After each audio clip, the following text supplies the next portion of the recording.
Assalamualaikum warahmatullahi wabarakatuh. Saya akan menjelaskan tentang materi latar belakang penerapan sistem ekonomi liberal pada tahun 1950-an. Kalian tahu gak sih apa itu ekonomi liberal? Ekonomi liberal adalah teori ekonomi yang diuraikan oleh tokoh-tokoh penemu ekonomi klasik seperti Adam Smith atau Franz Fukuyama.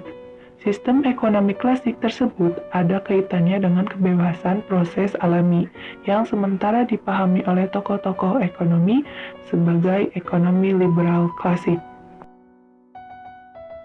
Liberalisme adalah sebuah ideologi, pandangan filsafat, dan tradisi politik yang disadarkan pada pemahaman bahwa kebebasan adalah nilai politik yang utama. Secara umum, liberalisme mencita-citakan suatu masyarakat yang bebas dicirikan oleh kebebasan berpikir bagi para individu. Latar belakang penerapan sistem politik ekonomi liberal kolonial dilatar belakangi oleh hal-hal sebagai berikut. 1. Pelaksanaan sistem tanam paksa telah menimbulkan penderitaan rakyat pribumi, tetapi memberikan keuntungan besar bagi pemerintah kerajaan Belanda.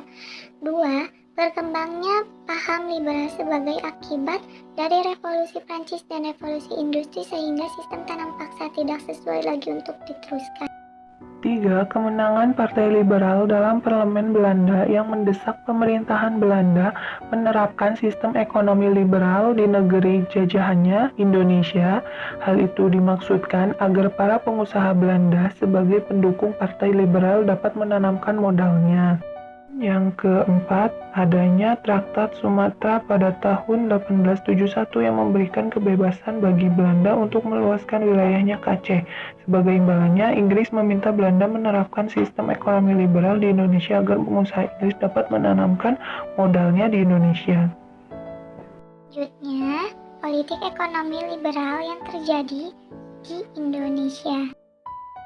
Yang pertama, politik ekonomi liberal yang terjadi di Indonesia adalah pelaksanaan sistem tanam paksa, kemudian akan menimbulkan sebuah penderitaan bagi rakyat pribumi. Akan tetapi, dalam hal ini akan memberikan keuntungan yang besar bagi pemerintahan kerajaan Belanda. 2. Kemudian berkembangnya sebuah paham liberalisme adalah sebagai bentuk dari akibat adanya revolusi yang terjadi di Prancis atau revolusi industri.